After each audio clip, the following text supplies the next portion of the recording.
Greetings, everyone. Welcome to Hearthcenter, your Tuesday afternoon THL show, bringing you the recap of the hottest matches of last week. I am Lotus Knight, one of your hosts for tonight, and I am joined by some of the best hosts THL has to offer. At our top left corner, we have weighing 83 pounds, out of which 23 are his hair alone. He hails from the state of Wisconsin. His favorite Hearthstone card is Psychic Scream. We have Ron Mexico. Oh, that was an incredible intro. Thank you, Lotus. Happy to be here. There's quite a few things to correct, so we'll just let them all stand as is. Um, and yeah, excited to be on the show tonight. We got a big double episode here where we're recapping 2 weeks. We got Marty back. It's good times. Looking Oh, forward to it. oh yeah, this is going to be a hype show. I'm really excited. There's just so much stuff for us to do tonight. Um, Now to the left, we have everyone's favorite board member.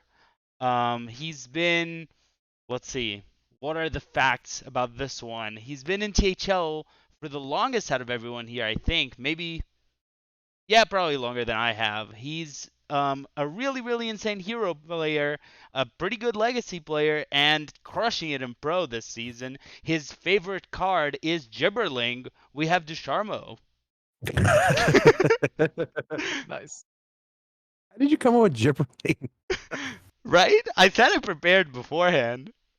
I hate that card. No, I'm pretty sure you love it. You love it. Who doesn't? Okay. All right.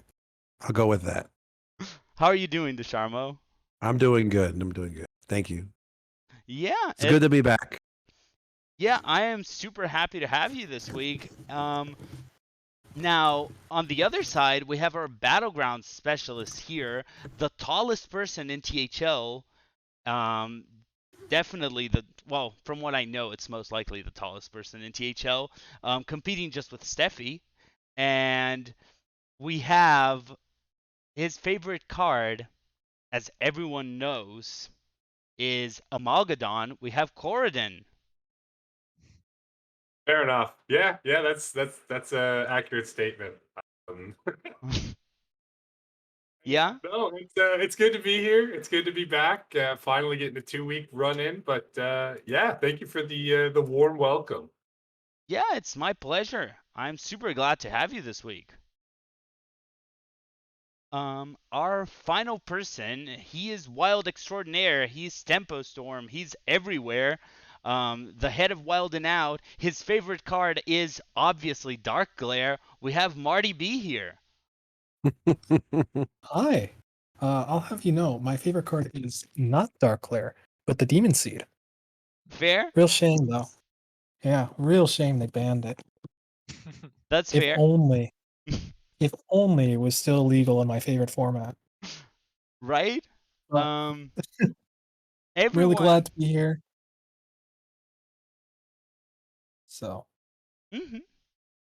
No, I'm super glad having you. I am super glad having everyone. We have a ton to talk about today. Today is the return of power rankings, which are Great. back. I don't think we had done that this season in the show.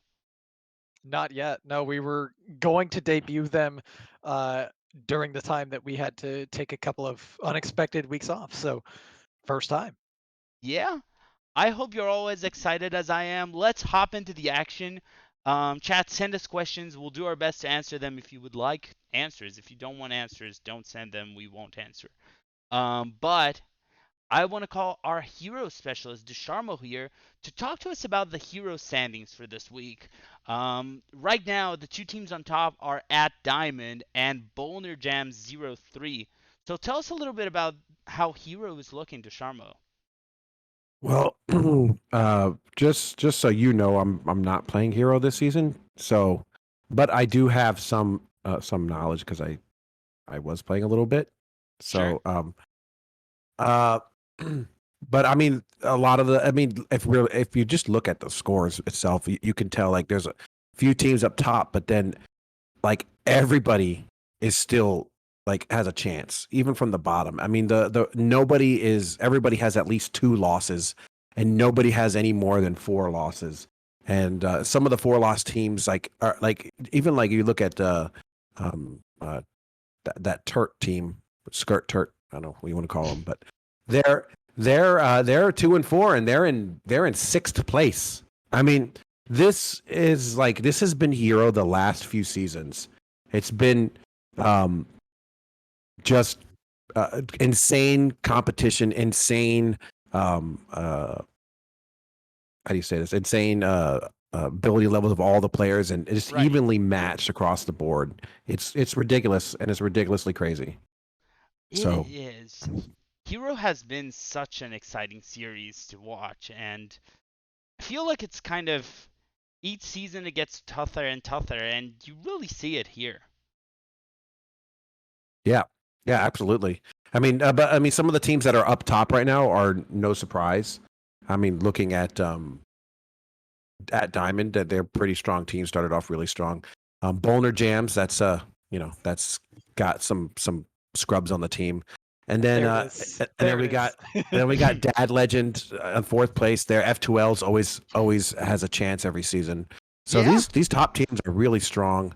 And one thing I do like to point out, yeah, these records are like there's a 3-3 team all the way down in second to last place, and a 3-3 team in 3rd place with almost a 20-point difference.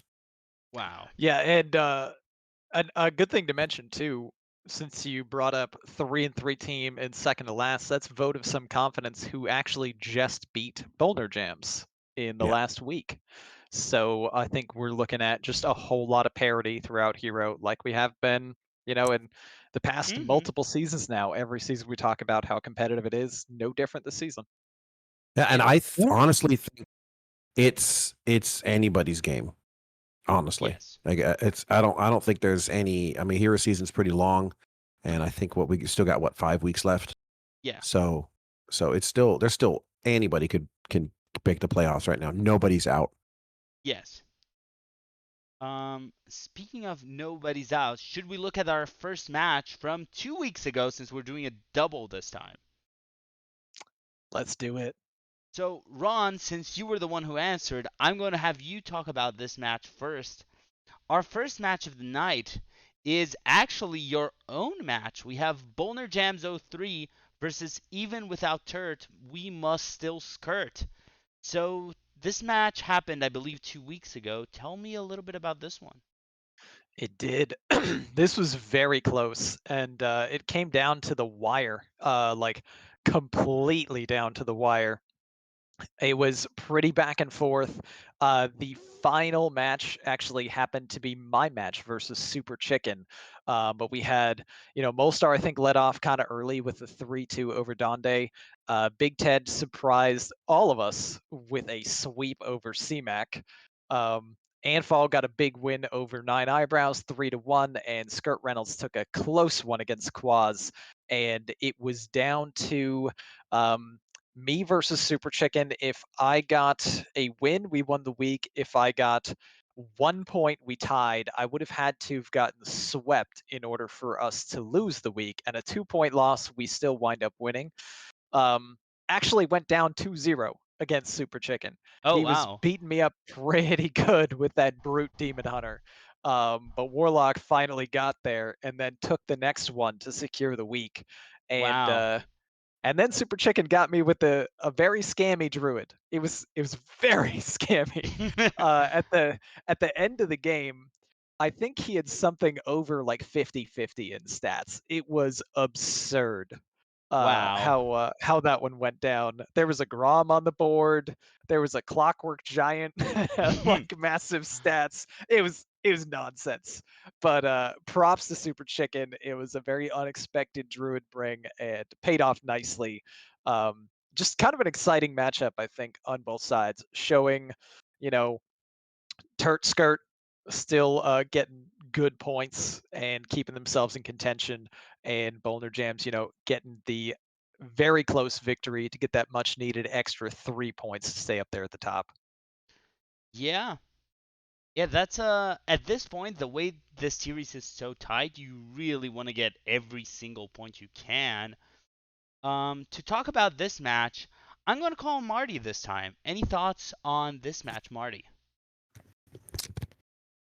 I think most of what could be said has been said. It's kind of crazy that, Boulder Jams going 14-13 against even without Turt, we must still skirt considering, 4-1 versus 1-4, or they were 3-1 versus 1-3. Or no, Mm-hmm. this was 2 weeks ago. So it was a different, ignore me. Point is, they kept it really close, but the records don't suggest these guys are very close in skill at all. So it Mm-hmm. really shows how competitive Hero Series is. We always say it's the most competitive series, but this really showcases it well, I think. Yes. And I Yeah. mean, we're looking at this team is still holding players that have won, back-to-back Hero Series Yes. championships as well. So, very, very dangerous team for sure, despite a slow start. Mm-hmm. Mm-hmm. Um. Yeah. Yeah. One thing also, I mean, looking at the standings right now, they obviously picked up some massive points in their last week match because Mm-hmm. they were only 66 points here and now they're 83 and in the deep in the mix of it. Yeah. Yeah. I'm not exactly sure if we'll talk about them. I think we will. Also, I just want to shout out Diamond for picking our hero matches this week. Um. Hey, thanks, Diamond. Now, since Ducharmo was the last to talk, why don't we stick with Ducharmo for our next match? Our next match is another APM team, anyone playing Maestra versus Bands Make 'em Dance. Ducharmo, Ooh. tell me about this one. Yeah, this one's interesting. I mean, another tie match. And I remember last season was the season of the ties. I mean, how many ties did we have last season? It was like and it was in Hero too, right? The tie amount of ties, if I'm not mistaken. There were ties all over the place last season. I Yeah. think there was a It bunch in was Legacy too. it was insane the amount of ties that we had last season. So um Mm-hmm. but here, I mean, two teams fighting for the mix of it. Maestra there in the 5 right now, and Bands right there, like 2 points behind him this week, and both have the same record. Just basically insane play from. I think got to give credit to Astrofog and Seth for picking up double sweep to force the tie, because any points on either side of those would have gone anyone playing Maestra's way. And I don't think I've ever seen a 12-12 before. I've seen 13-13s, I think. Maybe, but I've never seen a 12-12. So, Yeah, Bone Masher mentioned in the comments here as well that Jammies was the final match, so a very clutch 3-1 over Nails. wow. Couldn't quite get the perfect sweep over Nails, which I mean, come on, Wow. that is an Yeah. absurdly tall order to ask of any player. But even the fact that Yeah. he got a 3-1 there to make it a tie is a really impressive That's victory for insane. Jammies. Same as Vino Spumoni taking a win off of Based, which, oh my God, is so hard to beat her. So really, really impressive Yeah. performance from those top 2 seeds who were kind of struggling before this week. Yep.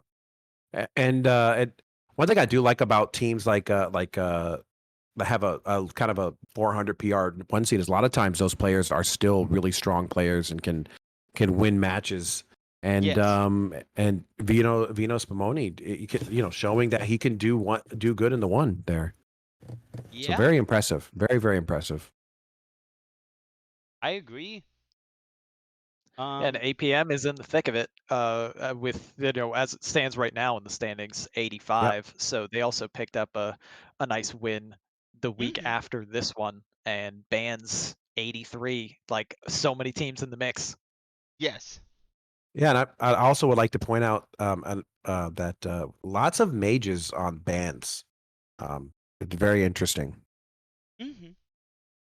Well, Nails is a big mage player. I don't know if he's playing a ton now. And He and didn't. He he's the didn't only even one who bring. didn't. Well, Yeah. one of two that didn't bring Mage. Yeah. Funny enough, he just influenced the rest of the team. Bring Mage, beat Warlock, and then on the other side, they didn't bring Warlock very much. Kind of funny how that happens. Yeah. Um. Now, to talk about our last match of 2 weeks ago, Corridon, do you want to take this one? We have F2L Black versus Vote of Some Confidence. Certainly, I'll jump in here. So this was 2 weeks ago of a match. You had Hockey Boys filling into the two there, and I mean, this is pretty much exactly what F2L Black was looking to do this week. Pretty confident. Rebob and NJO getting clean sweeps throughout the 3 and the 4 seed there.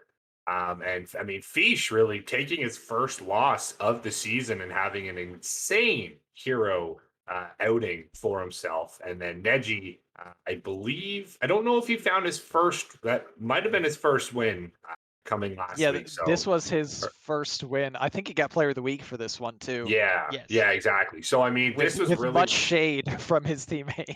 Yes, exactly. And this is exactly what F2L needed. I mean, they're third place, so they're sitting very well in the playoff contention. Still a few weeks to go, but they have themselves a good number of points and a good chunk lead. But it's important that Neji found that first win. We all know Neji, crossover player extraordinaire, an insane player. So finding the first win here is, I think, the biggest takeaway from this match. Marty, do you have any opinions on this one? Yeah, really, if anything, I think this is a good time to talk about F2L Black's overall strength, right? So, they're in third place in the standings. Only 3-3. But that's with their 1 seed going 1-5. How often do you hear that? Where the 1 seed is getting carried by the rest of the team. It's just insane to me. And I think if Neji can even go 50% the rest of the way, these guys might even push for first place in the next 3 weeks. And I'd like to say, looking at this team, I almost want to say that there's 4 1 seeds and then a 5 seed that's more like a 4 seed. Fair. I think anybody, Neji, Hockey, Rebob, even Nice Juasal can play in the 1 seed. Yeah, and Hockey was subbing in for Itachi, who obviously is also frequently a 1 seed and definitely of that caliber. Mm-hmm. Now, so I will keep us moving to make sure we don't burst the time. Any last comments about last week's matches or anything anyone wants to say before we reach this week? Yeah, I got to give Jim here some props for him being 2-4 and giving Fish his first loss. True. Even though it's something positive to take on Vote of Some Confidence aside there. Oh yeah, and Jim, I mean, the player who's played all hero seasons so far, it's crazy. Oh yeah, Jim's an OG. Love to see Jim getting wins. Yes. Now, since Super Chicken is one of the viewers, why don't we talk about Super Chicken's match? We have Dead Legend versus Even Without Turt, We Must Still Skirt. DeSharmo, do you want to tell me about this one? No, I'm just kidding. I'm a little sass today. This is Dad Legend getting a beating here. Dad Legend, not too recent winner of Hero Series, a couple seasons ago. So, and a lot of the players are correct. Were you on that team that when you won? I wasn't. No, I had come the season after. Okay, but I think Yellow Dart and Icicles were, if I'm not mistaken, right? I believe so. Yeah, I think we're running the same squad we did last season, and I think the one previous was the championship team. Yeah. So it's just insane, for Turt being like not having a match won at all, and getting their first win versus Dad Legend, a team not too long ago was a playoff team. Kind of again goes to show you that a team that's 0-4 still can show who's in charge. And look at them now. I mean, they're in 6th place. That is insane to go from 0-4 to winning 2 matches and then going in 6th place. So some good job on Turt to pick up that win there. Surprisingly, ZMAC going 1-5 so far for Turt. But if there's anybody that can turn around, it's CMAC.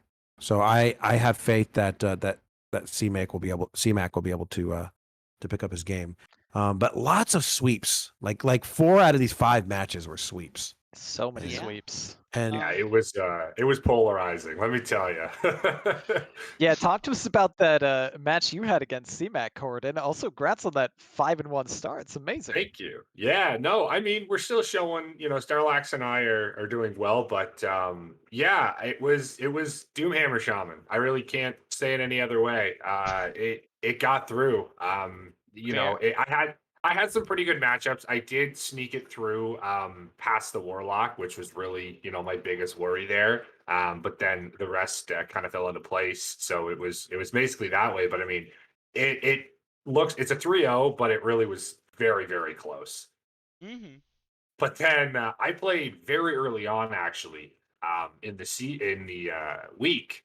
So I was the first match done, and then I actually believe Starlax was the last one to play. So we had actually gotten swept. I believe it was Friday Oh. night. We had Brutal. 3 games Oh. and 3 sweeps. So it was bittersweet. We still came away with a bit of points, but even without Turt, definitely surprised us. I would say. I wouldn't say we took them lightly, but we definitely let ourselves down. That's fair. Yeah. On the other side of things, it's just, probably team with their back against the wall, just fighting close matchups over and over and not getting that first breakthrough win. And, you know, finally they had to be super locked in to try to get themselves into contention some more. And they really showed up. Mhm. Yeah, I'd expect them to continue a very strong, backside of the season here. Even with the shaky start, like Desharmer was saying, CMAC can easily bounce back. Even Molestar at a 2-4 is uncharacteristic. So I definitely see this team Mhm. having a very strong backswing. Definitely.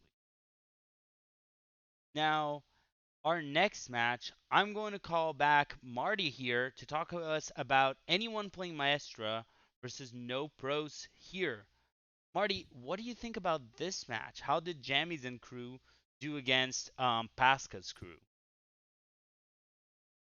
Well, Pasca's got quite the team here, but they weren't playing Maestra, so they lost. Now, Fair. of course, anyone playing Maestra wasn't playing it either. But that's not the point here. Really, Bone Masher has gone all in on THL this season. 4 teams, 4 series, captaining all of them, playing in almost all of them. I think the Hero series is the only one he's not playing in. That's And crazy. yeah, here he is again, showing his talent in building these teams, no matter the series, and crushing it. Mhm. Yeah, I Yeah. like highlighting this match here too, because since we covered them in the previous week, and we talked about how APM really showed up big in their number 1 and number 2 seeds to clutch a tie. And then in this match, you see the 1 and 2 lost, but the bottom 3 carried them to the victory. So that's the sign of a really competitive team right there. Yes. That's true. And Absolutely. this is the team that got second place last season. Well, most of them. It's a really strong team. yeah, and Bone Masher, like you said, Bone Masher's been killing it. I mean, this is the team that's been struggling the most. His legacy team is I think 5-1, and his pro team is 4-2 right now. So Mhm. Yeah, just impressive insane. work. Yeah. Now, I will keep us moving before we become a Bone Master appreciation stream because that could go for quite a while. Um, Now, the next match, I was involved, but I'm not going to talk about it. Ron, can you talk to us about At Diamond versus Tan Pam Surf Slam? Oh, absolutely. We've got a matchup of the number 1 team versus the team in last place. And what do you know? Last place takes it to the number 1 and gets the victory. Lotus Knight letting his team down in the 1 seed. Only 2-3 on the season. Who knows what's happening there? Kazgar Fair. showing up big, taking him down 3-1. Always just in time, though, coming through for at Diamond with a very close victory over JR Juggernaut with a 5-game series. You saw Sunday getting a, I would I don't know. From the outside, I would think it's kind of a surprise to see Sunday getting a win, but he's a quality player. It's just that Hmm. Mick, I would expect, would have a better record at this point, given how strong he has been in just overall, Hearthstone skill level. But Sunday, really, really impressive win with a 3-1 for Tanpams and Clutch. Diamond having a very strong Hero series again this season with a 4-2 record so far and getting a big 3-1 over Oz. The series is just so back and forth. Right at the end there, Super Sub Boolean coming into the 5. That seems unfair. That seems very Yes. unfair. Yeah. I've played against Boolean in Pro before, and that is not a 5 seed. But Roofski, to his credit, that's a 5-game series, and that one was really close. But the 3-2 clutches it out, and Tanpams keeps themselves in the conversation still. Even though they're in last place in total points and standings right now, there's nothing better than taking down the number 1 and trying to spark that win streak to get yourselves into playoffs. And there's still plenty of time. So really interesting match here. Yeah. Corridon, do you want to add anything about this one? Yeah, no, Ron really touched on it, but it just goes to show back to even when we were speaking about Dad Legend and Turd, bottom team here in Tampam Surf Slam taking down the number 1 at Diamond. So it's Hero is one of those fickle series where anything can happen. You can't take anybody lightly, and there is still plenty of time to, they're not too far out of 6th place. So Vodasum or Tampams, if they still continue to have great seasons, or great games, they might need to get a 20 here or a 20 there with the remaining weeks. But you can't count anybody out right now. I Yeah, for completely sure. agree. Now, I mean, Oh, Diamond wants you to talk about that match. You were the last one to play, Lotus. oh, no words here. I'm not going to say anything. I'm just here to Nice, say who talks. nice, Um, nice. I think Dodged. Marty had something to say. If only. I think everything that has been said covers pretty much everything I had to say. Well, once again, you guys agreed at that tonight, so. Awesome. I want to bring DeSharmo now to announce our very special player power rankings. DeSharmo, do you have the list? no. I DM'd it to you. But let's start with our honorable mentions. DeSharmo, who are the honorable mentions for player power rankings for Hero Series? Yeah, I got a best one too. I got Nails. He's one of the honorable mentions. Nomad Farmer, nice Jewish owl, always just in time, and your mom kid. That guy's always on these Right? lists. Yeah, Every time I insane. see a list, it's your mom kid's on there, and AGT too. It's like the same people. I guess Yes. they're just paying Ron. We're going to see a lot of names appear quite a few times here. Um, but Desharmo, tell me about the top 10, the actual ones that broke through, and All then I'll right. open for the whole discussion. All right, a lot of I like this top 10 because there's a lot of players in this top 10 who are THL veterans. I would actually look at all of these players and say I think every single one of these top 10 players is a THL veteran.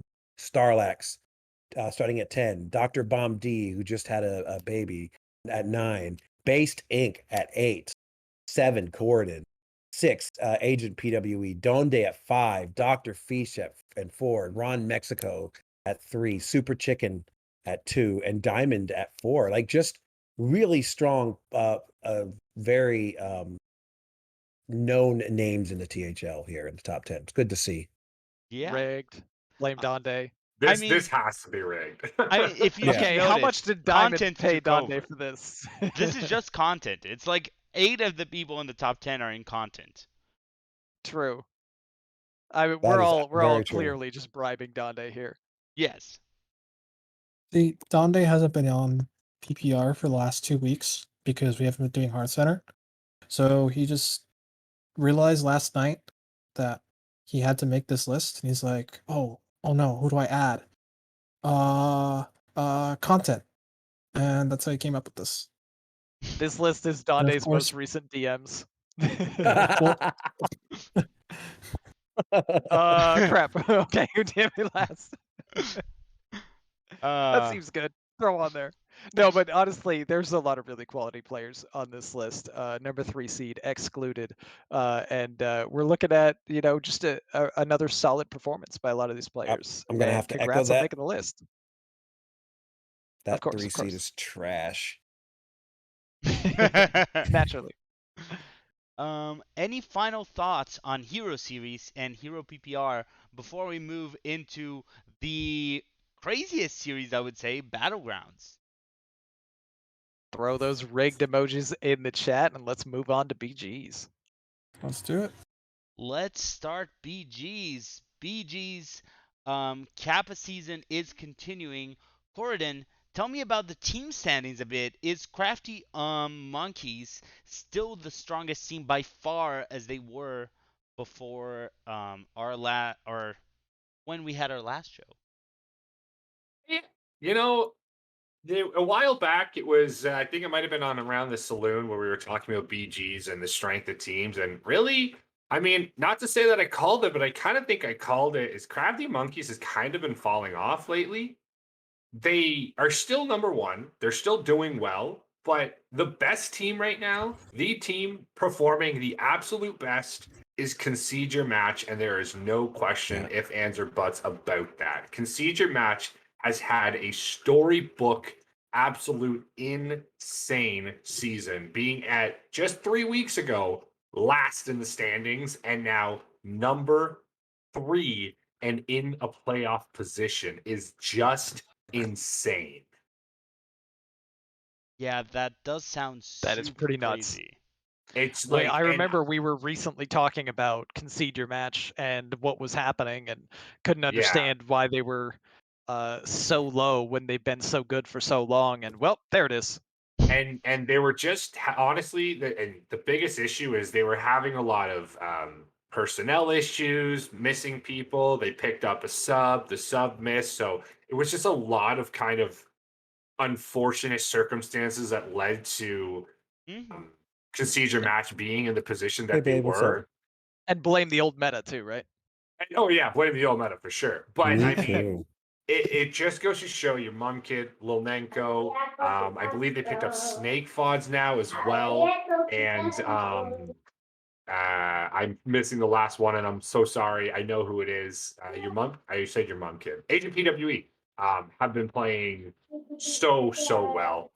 Not to diminish any of the other teams who are also doing well. Risky Refresh Yes. has also shown an amazing turnaround. I believe pretty much 3 out of 4 of their team has gotten a first place in the past 4 weeks, which is just That's kind of crazy.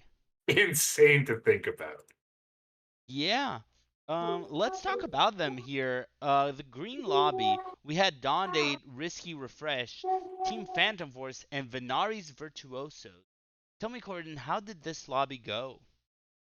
I mean, as we were just saying, Steffi really stepped up in this green lobby on Friday, taking a 1 and a 2, and just solidifying Risky Refresh's second place standings. But Riot's there, getting a second and a fourth as well is just insanely good. Risky Refresh is having an insane um, last last leg of the season here. I think the most important one to look at here, though, is Don 8th, Don Day getting his classic 8th position, but Jammies actually being able to hold in and just keep Don 8th in that 4th spot remaining on the week. So definitely great job by Jammies being able to grab some really good points. And but hats off to Risky Refresh for just having an absolutely insane week. Even Cesaro down in the second or Sunday, getting a double second, and Terpsy coming in with 9.5 turns. Risky Refresh looks dangerous. They certainly do. I just want to note here, the fifth place player on Sunday's lobby for Green, the self-titled best battlegrounds player in THL. I'm going to call him out and say he didn't do super hot this weekend. I want to see him do better. Yeah, 7th and 3rd. Come on, Tuna. What are you doing? Yeah, right?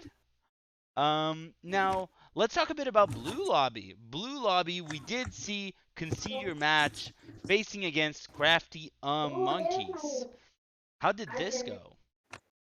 Yeah, I mean, this is still shows to it was an unfortunate misseeding why we see ABC and Darkseed not having anything there. But as I mentioned earlier, Crafty Monkeys isn't completely out of it. Damon is still, I believe, the top point scorer, or it might be Canoe. One or the two of them are the top point scorers for BGs currently. So still doing very well. But if you look at Sunday, you see your mom kid got a number or a first on Friday and then a sixth. Lil Nenko, third and third.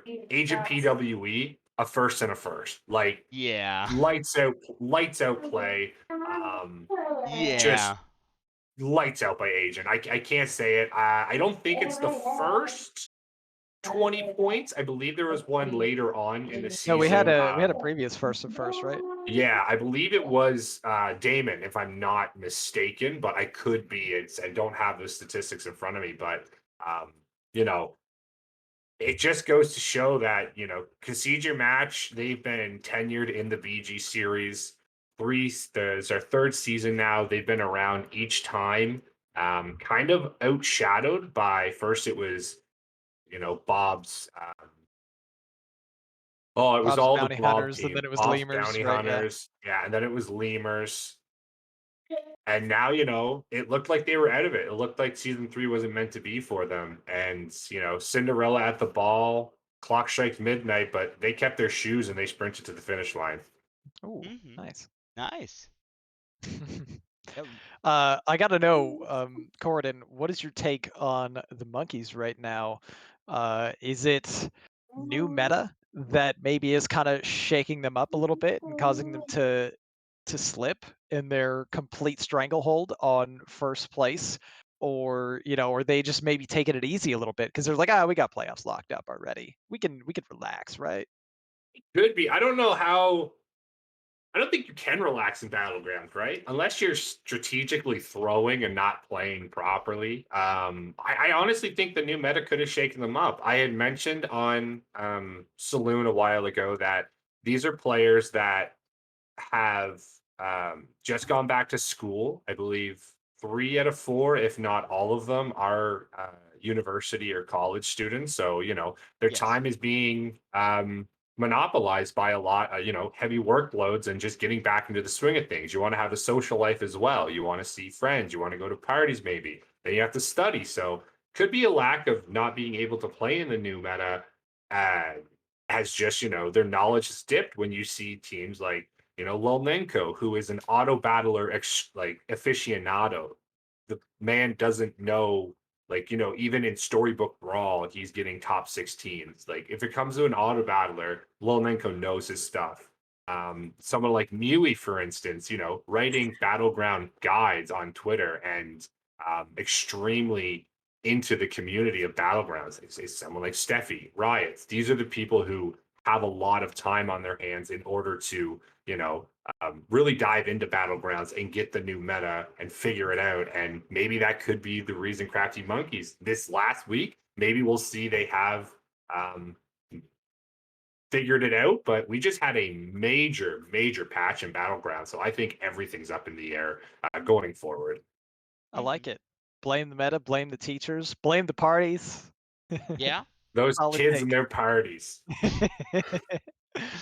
Um, so any final words before we move into our mid-show advertisement segment? I would Oh just say crap! Am I keep still it. doing that? Oh yeah, yeah. I'm throwing Oh you in the yeah, he fire. says. I would just say keep an eye out for this season or for the last week here. It's going to be a mad dash. Don Daith is just holding on. Daryl and Flurgle right behind them. So it's really not going to be who comes first or second or even third for that matter. It's going to become who comes fourth because that's the last position in playoffs. And with a meta shakeup we just had, literally almost every card being changed, it's going to be an insane finish. Nice. Yeah. Um, that is awesome. Moving back to our home screen, Ron, the proud owner of a golden mind render Lucia, um, talk to us a little bit about what people can do if they're enjoying the show. Absolutely. So, hey there, Twitch viewers. Have you subscribed to Team Hearth Legends yet? No? Then make today the day to be a legend yourself and subscribe to our channel. This subscription will enable the THL team to help cut their various costs of operating our website as well as improve the quality of our streams and content to our viewers. Via Amazon Prime or Twitch Prime, you can actually subscribe to this channel for free. Subscribers will get a THL emoticon as well as a lovely THL chat badge. So hit that heart button and keep the notifications on to make sure you catch our team broadcasting live. We appreciate each and every one of you. Special note to our viewers, check out THL's other social media points of interest, our website, teamheartlegends.com. Follow us on Twitter at THL_HS. Join us on Discord at Team Heart Legends. Check out the THL POW podcast for power rankings for all series wherever you find your podcasts. The true Heart Legends himself, Saku, continues to post all of our videos on our YouTube channel. Just search for Team Heart Legends to catch everything previously recorded. You're, of course, watching us on our Twitch channel, twitch.tv/Team Heart Legends, or possibly on our YouTube channel in the future. And for all you THL fanatics out there are THL shows frequently every single day of the week. You can't go wrong tuning in at any time for some amazing Hearthstone related content. Now, back to the good part. Thank you, Ron. Now, everyone ready to talk about Legacy? Let's do it. Let's do it. Let's go. Awesome. Ron, since you're our Legacy expert here, tell me a little bit about the Legacy standings. We're going to start with gold. 1-5 in Legacy player over here. Let's go. Let's talk Legacy. All right. So we are looking at Legacy Gold. Who else but the Golden Wisps up at the very top? 104 points, 5-1, just completely dominating this season. Right behind them, we've got Defias Brotherhood in a tie with the Light Showers. Whole name's too annoying to say all the way through. Defias and Light Showers, though, tied at 101 apiece, with Defias getting a very slight tiebreaker in team record and average strength of opponent. But both of these teams, absolutely incredible seasons so far. And that really kind of is the benchmark for where the teams want to be. These three are head and shoulders above the pack. Then we've got some teams that are fighting to stay in: Cult Legacy, Dad Legend, Flame Pimps, all kind of in the mix, as well as Meme Dream Team a little bit farther out, but still with a shot with about 3 weeks to go, I believe. And Serenite Pain Gang, unfortunately, I believe they are mathematically eliminated at this point, right? Or maybe not necessarily, but it'd be something outlandish to Yeah, make it. it doesn't look So likely. yeah, that's going to be a better luck next season take for them, but there's still time to play, Spoiler of Dreams, which is still quite fun, and hopefully they can still pick up that first victory on their season with a little bit left to go. But Gold playoff race really kind of shaping up with that top 3 especially. Yeah. Speaking about this top three, Marty, shall we talk about the match that happened 2 weeks ago between two of the top three teams? Let's do it. So we have the Golden Wisp versus Defias. What happened here? Yeah, this is just a battle of the Titans. Defiance Brotherhood gave Golden Wisp so far its only loss, and it was a nail biter through the end. We have sweeps on both sides. Down in the 4 and 5 seeds, the 5 seed sweep going to Defias, the 4 seed sweep going to Golden Wisps, and beyond that, it's just a bunch of 5-game series. Defias took 2 of the 5-game series their way, so they come on top. But overall, this is insanely close. Just about as close as you can get, really. Yeah. Yeah, this was just such a tight series. And always Lethal has been a really strong player here, trying to keep the Golden Wisps in, but it wasn't enough to stop Classy Thug. Yeah, really, just from top to bottom, both of these teams are absolutely stacked, and it's possible that this is a finals preview. Not to throw any other teams away. Wait, can they face each other in the finals, or are they going to face each other in the quarterfinals? I I don't don't understand. remember I the don't remember this exact being. rules. No, I think they could go finals because it would be highest and highest and lowest and lowest. So unless there's some magical team that, sneaks in between them, I don't think it's mathematically possible for them to beat. Mm-hmm. Yeah. Well, either way, if they're not making the finals, I would not be surprised at all if both these teams made top four. Fair. Yeah, Fair. they really have been that impressive so far in the season. And when you look at overall legacy standings too, they're what the top four, top five still. Yeah. Mm-hmm. So, who knows? Maybe this is a sign of things to come. Fair. I'm gonna call for our next match. I'm gonna call the master of the swarm of glowflies here, Desharmo. I want to talk about your match from 2 weeks ago. Let's talk about Dead Legend versus Agent PWE Elemental and the Light Showers. Yeah, this was a very tough match across the board. I mean, look at the score there. Really close. Basically, the match, I believe, started the top two losing on our team, and then the bottom three just picking up wins. So good job on Blue Spartan Pasture coming in with their win. We had an epic battle, me and Geranium battle, no pun intended. Um, and then Ermumpkid getting his first loss by Agent PWE. So really no shame there because that's a good player. Agent Yeah, it's PWE is a some good player. BG's And teammate on then teammate crime there.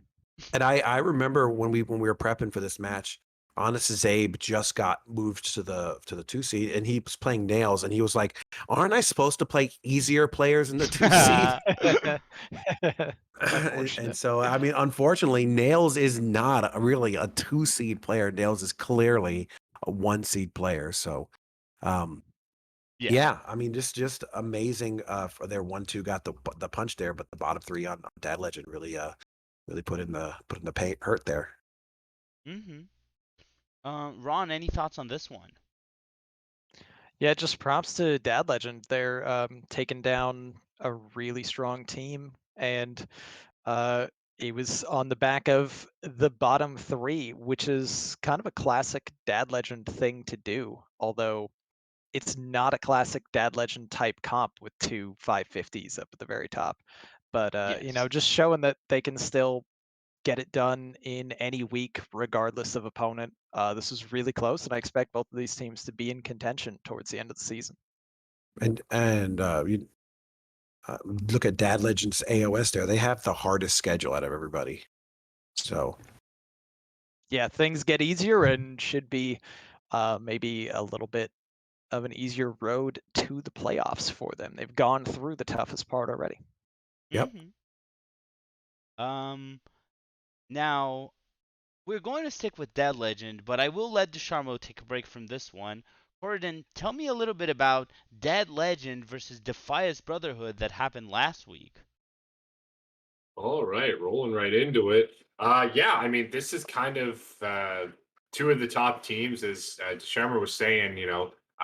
Toughest opponent, average opponent strength for both of these teams here. So it looks like the road didn't get too much easier for Dad Legend, but going forward should be a little bit better. Defiance Brotherhood showing, why they are in second place and in style. Very similar to what we just saw. Very close in the top two. Anna Zabe actually looking like he finally gave Classy Thug that first loss of the series. So good job for Anna Zabe there. Um, but the bottom three for Defias here, Neb Canuck, Comp, and the Real Allure. putting together a very good showing and able to steal away some points from Dad Legend. Mm-hmm. Yeah, funny how we just saw Dad Legend get a bottom 3 victory, followed up by them losing in the bottom 3. Yeah, live by Right? the sword, die by the sword, man. That's the way it There it goes, is. right? But I'm gonna point out that my match with Nebkanuk is it's just it was a classic this meta where it's like every match was like anybody who won their match was not gonna win. so it came down to queue orders there. And, Canuck just queued the right decks and got the W. Mm-hmm. DeSharmo blaming the meta. Solid move. I would say, there's people with scientific proof that Q order doesn't matter right there, man. So I don't know. There's a big write up somewhere on Twitter I read once about Q order and all that stuff. So no, Oh yeah. they were close. I mean, there's three twos here. Dad Legend taking as many points as they possibly Right. could have gotten, but they definitely took the points that they needed to. Not getting a 7 or an 8 here, getting an 11 is still going to be completely fine and keeping them in playoff contention for sure. Mm-hmm. Yeah, I mean, Defiance Brotherhood, such a solid team. Like you can't Yeah, be too sad about semifinals this. last year It's and really just insane. improved their roster. They were taken out by STDs last season. They lost Jester, I believe, in the 2, but I mean, Classy Thug has walked right in and really just looking like a absolute classy thug and just mean mugging people in the 2 seed. So Mhm. Defiance looks very strong. Yeah. Absolutely. And I hope they recovered from that last season. Sounds like a nasty case. I believe so. I think with all the vaccinations going on, STDs hasn't been doing their best. Um, so Ron, why don't we talk about the final match of Gold Conference, the Golden Wisps versus SPG, top versus bottom. All right, so top versus bottom there. Unfortunately for SPG, still unable to break through with their first win on the season, but moral victory. They got a couple wins in the top 2 seeds and made it close, but the bottom 3 carried for the Golden Wisps, and it was a 16-10. So top team just continuing to do what they do. You know, taking care of business. And even when Always Lethal and Mick faltered, MPV, Stev, still not sure how to say that. I think he told us once and I forgot. Apologies to however I pronounce your name. And then Roadrunner as well coming up with a big sweep there. So just a really strong team, continually doing really well. SPG, they were able to get some points. Yeah. It's a rough season, and sometimes those things happen. They can take some pride in taking down the top players of the top team in the 1 and 2, and hopefully reload for next week and see if they can pick up that first W. But yeah, it's just kind of Golden Wisps keeping their stranglehold on that first place spot. Yes. Um, any final thoughts before we move to Red Conference? I think we're ready to move on. Awesome. So just so Ron doesn't need to talk about 3 conferences in a row, I'm going to ask DeSharmo, why don't you tell us a bit about Red Conference? How are the teams doing here?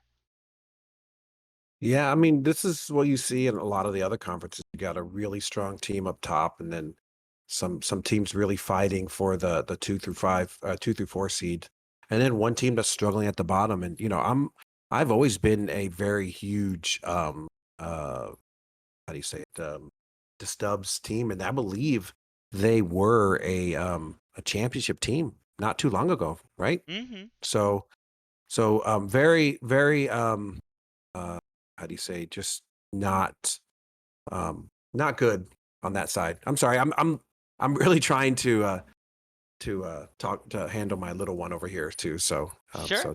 I'm sorry, doing 2 things at once. But No worries.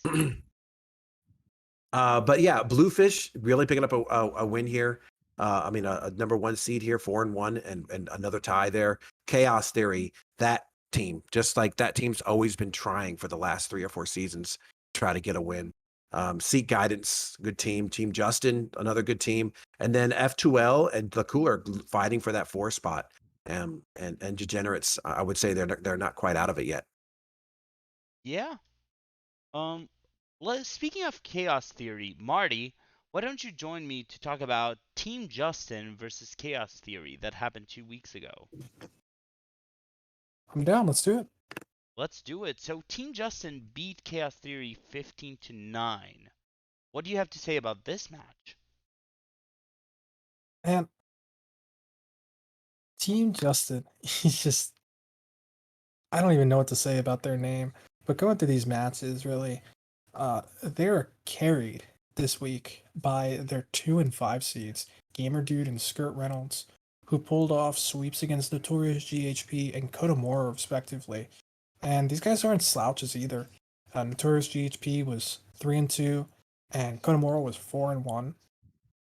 Okay, Mm-hmm. so, and Skirt Reynolds also going above and beyond in the 5 seed over his PR as well to get that win. So that's just absolutely huge for Team Justin. This is also super helpful for them given their current standings.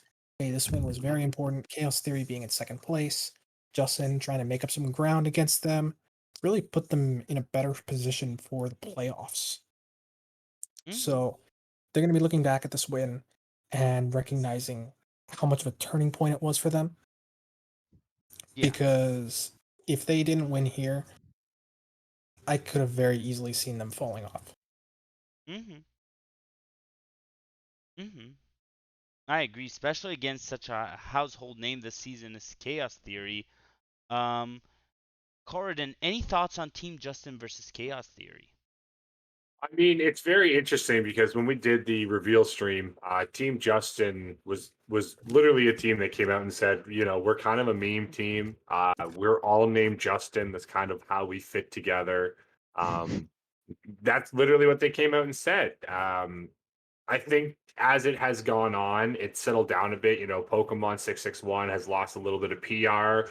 Was looking like the true 2 seed, but as it as the seasons continued and as things had you know settled down, people are kind of finding I would say quote their proper seeds and you know starting to really put forward a good showing. So you know, Team Justin maybe they want to think themselves, you know, as the meme dreams, but you know, taking on a team like Chaos Theory and taking a 15-9 win, it's no slouch. It's no easy thing to do. There's a lot of tenureship over on Chaos Theory, and it's really good to see a team like Team Justin doing very well. Mm-hmm. Yeah, really impressive win for Team Justin. Chaos Theory, that was my former team last season, and they have basically the same roster, except they replaced me with Lawful Dog. So you can see how much that's paying off. He literally has the inverse record of me too this season. So Chaos Theory definitely making the right choice, and they're right up there at the 2 seed in red. They'll shake off this loss, I think, but big victory for Justin to stay in it. Yes. And speaking about what comes around, goes around, and comes and goes back around, yeah. Um, DeSharmo, why don't you tell us about the Stubbs versus the Cooler? Yeah, absolutely. Um, the Stubs versus the Coolers. Yeah, you know, 2 teams in the bottom part of the brackets trying to fight. I mean, the Cooler more so than the Stubs, but uh, I really like the Coolers. You know, they're showing that they can still play. Doesn't matter who they're playing against. Even if it's a weak team, they can still put forth good effort here. And the Stubs. I mean, look, their players are not bad. You know, Oz in the 4 and Kira Finwee in the 5. Those are 2 really strong players. Even I would even say Blue Jay is pretty good in the 1. I mean, picking up a win over a 500 PR player. And downtown there as well, picking up a win over Icer, another strong player. But again, the bottom seeds, Bremen, 2-star, and Snipe Hunter, who's on a tear this season, picking up really strong wins. having a team the cooler in the thick of it, even though they have a losing record, overall record. Mm-hmm. Yeah, Uh, 90 points at 2-3-1 is really solid. That's keeps them right in range. mm-hmm. That's true. You don't want to leave this early. Like you can't. There are not that many weeks left, and you don't want to start falling now. You're at fifth. You're right on the cusp of getting to the point where you can make it, and you're 7 points away from chaos theory. Yeah, Yeah. you're and F2L White right there behind him as well. So I think Yes. these next few weeks are so important, and picking up a win over a team that is struggling is necessary. You know, you see a lot of teams in other sports. You know, they get lose a loss to a team that that they're expected to win, and good job on the cooler, just kind of keeping their cool head and keeping that going despite the 1-2 losing. Yeah. Now for the next match, Ron, Bluefish lost to seek guidance. Can you tell me a bit about this one? That's right. Yeah. So transitioning to last week's action, Bluefish, they made it close. Of course, it is a very good team all season. I think they are the number one team in all of Legacy, point total wise. Just going to double check that real quick. But Seek Guidance, they came through with a massive victory, just like we were talking about Team Justin getting the win over Chaos Theory. This is basically the same kind of scenario where you had a team that really needed to fight their way into contention a little bit more, try to separate themselves, and they played the top team in the conference and in the entire series. It is, in fact, 107 is the lead in all of Legacy right now.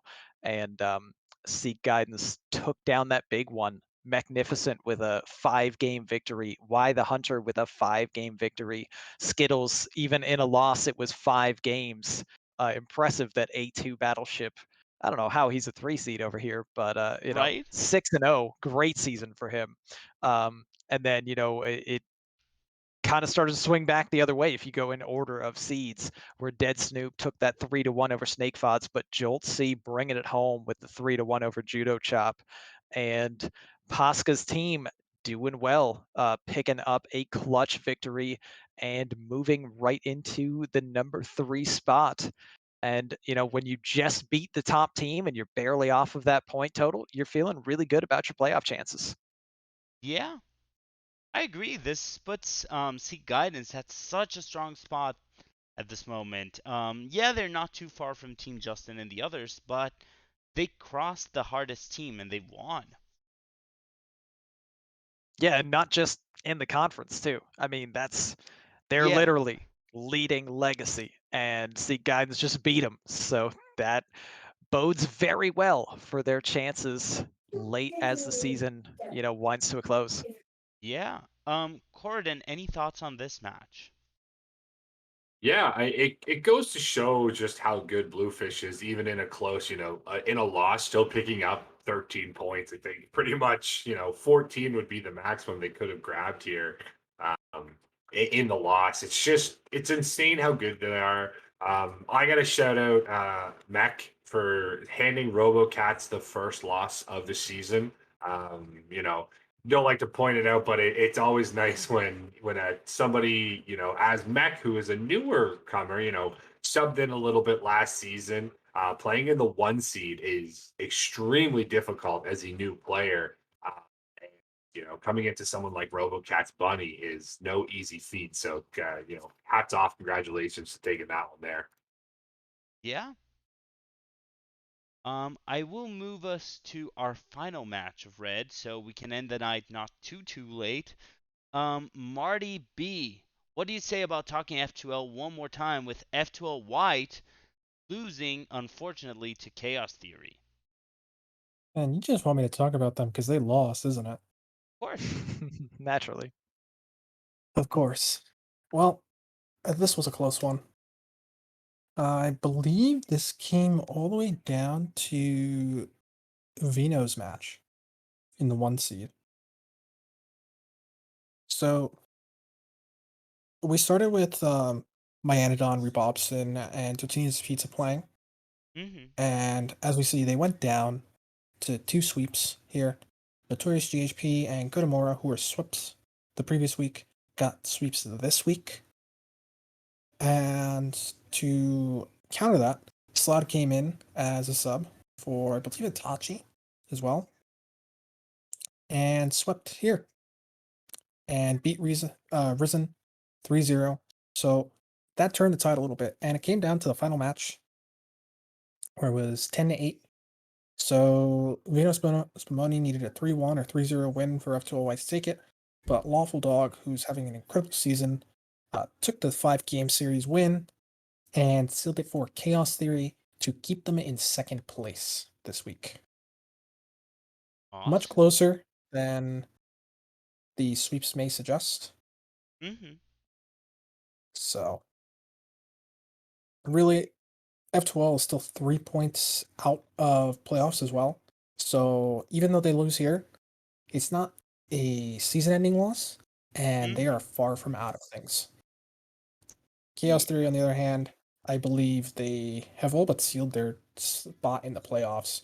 Yes, they're only 6 points above the final team who's in the playoffs in Team Justin, but 6 points is a lot to cover. It's twice as Yes. much as F12 has to cover right now. Yeah.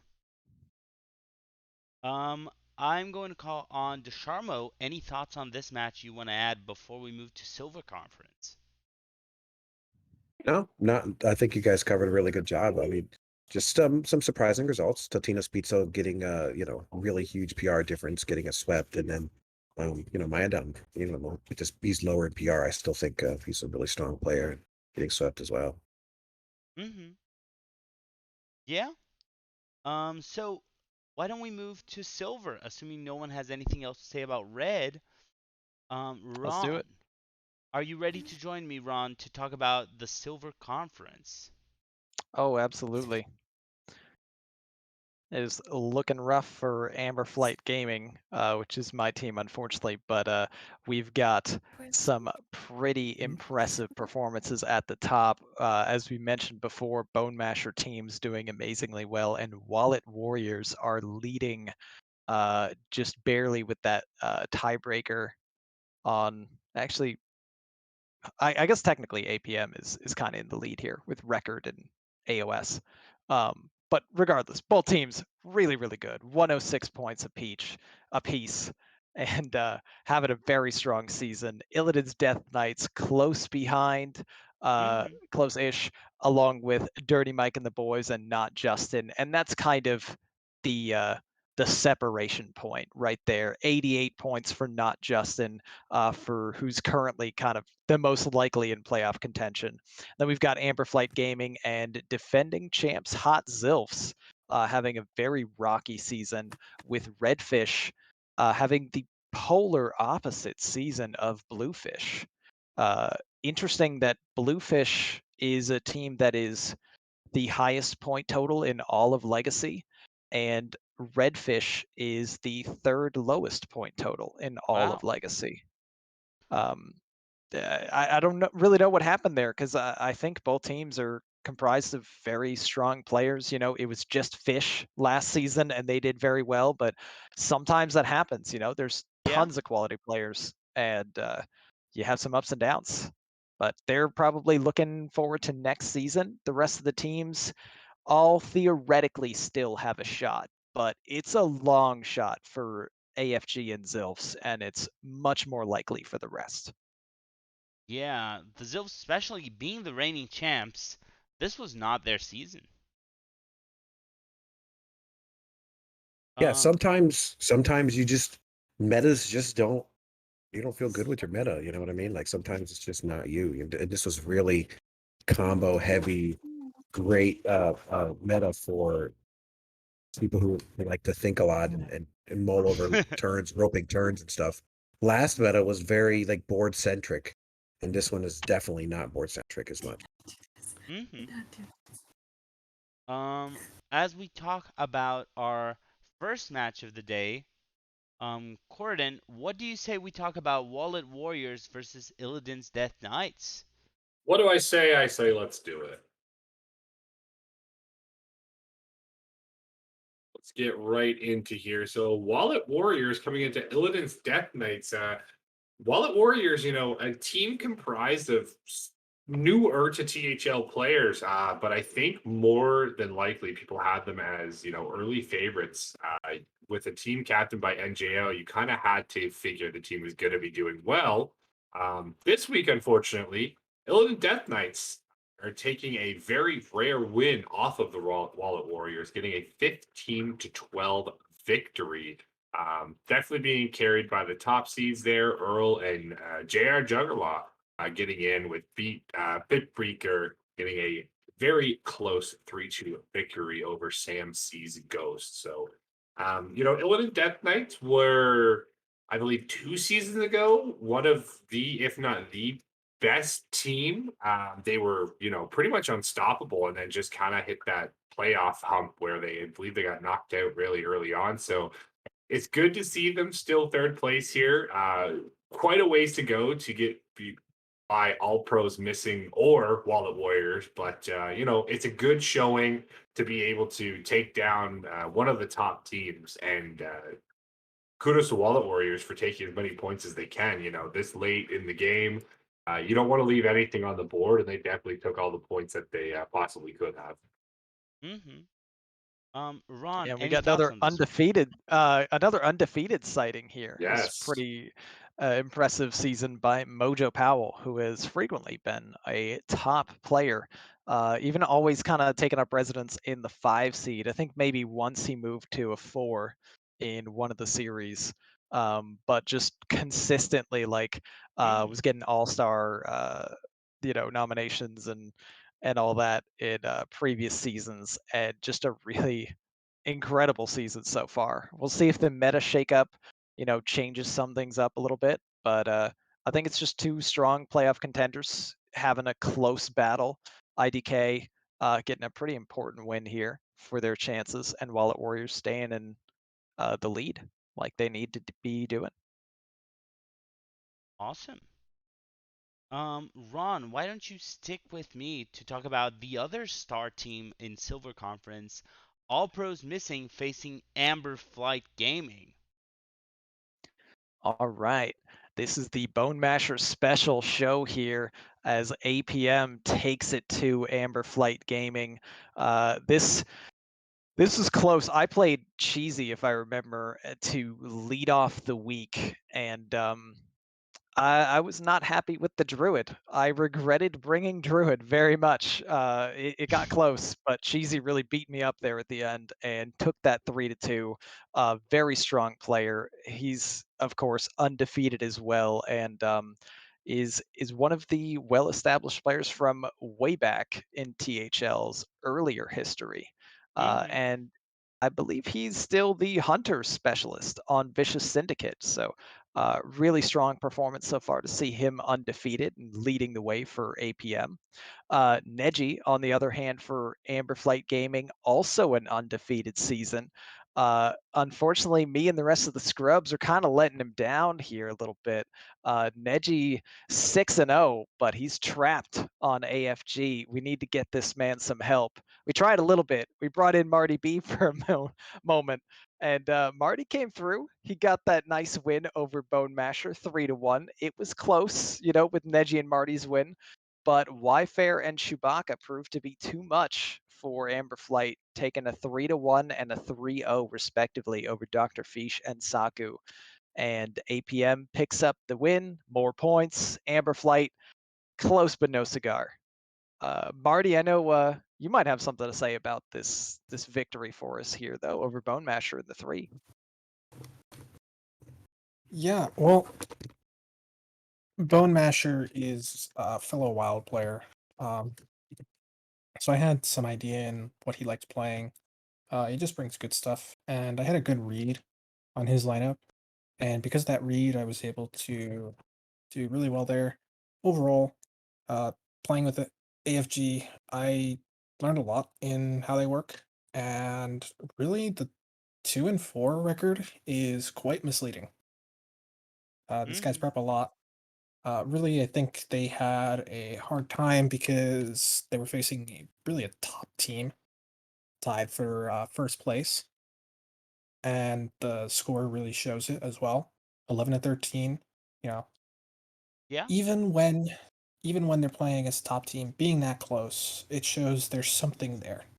And if any of these guys turn it around at all, then the points are going to come in, they're going to pile up, and they're going to push for the final playoff spot. Mhm. Mhm. Fingers crossed. Yeah. I will keep us moving and bring us to last week, not 2 weeks ago anymore. Marty, why don't you stick with me and talk about Illidan's Death Knights versus Dirty Mike and the boys? For sure. I'm actually familiar with the IDK guys. I played with them in the first season I made their logo. So, Nice.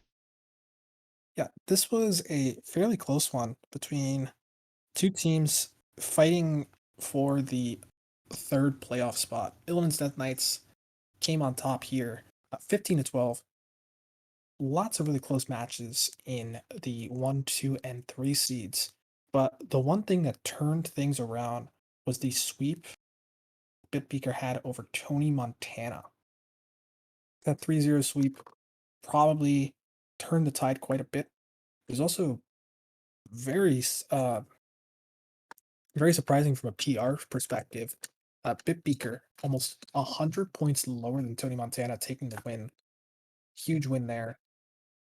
Outside of that, Earl at 4-2, fallen to Kazgar, but really, 4-2.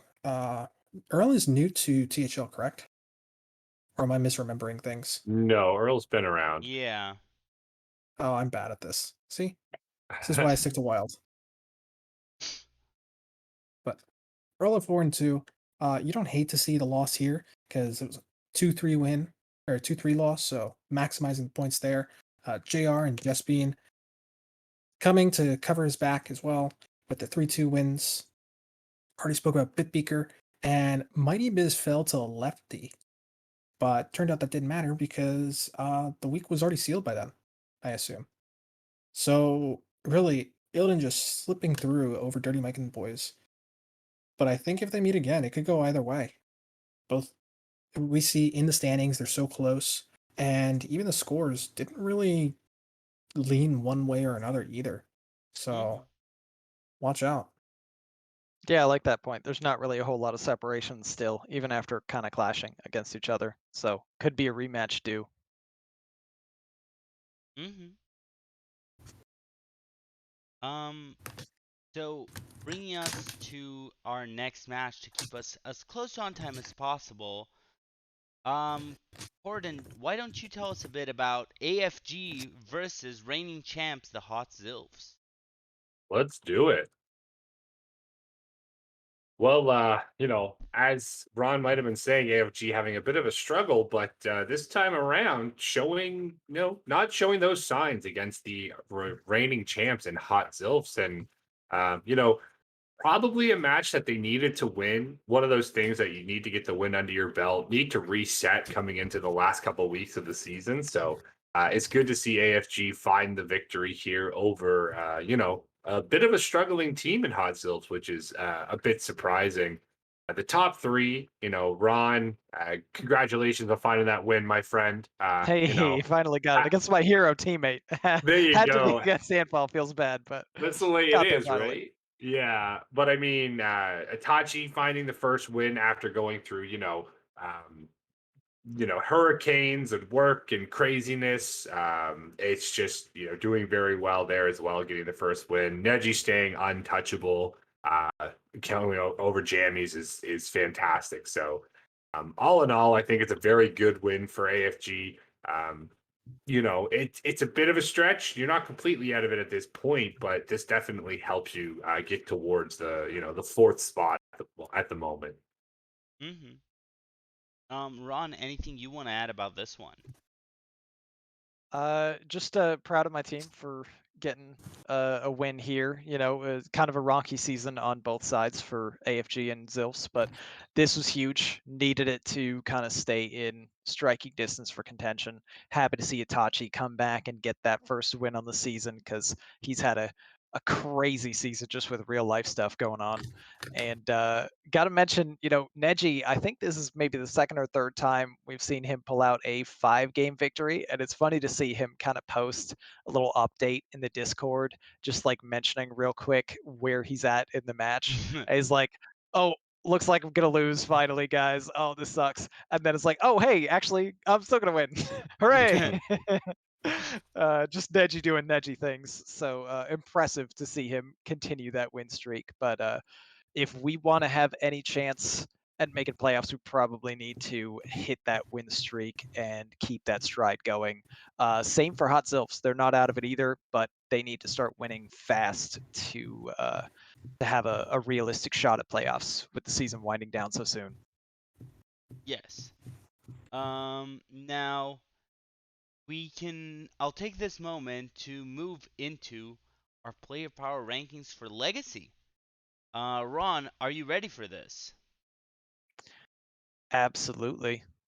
Let's do Awesome. it. So, our honorable mentions for Legacy, who are they, Ron? So honorable mentions, we have Nails, Chewbacca, Snipe Hunter, Classy Thug, and Lawful Dog.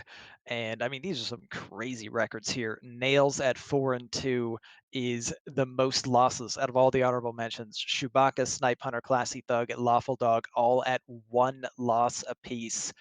Just makes you wonder, wow, who got the top 10 if the players were this strong in honorable mentions?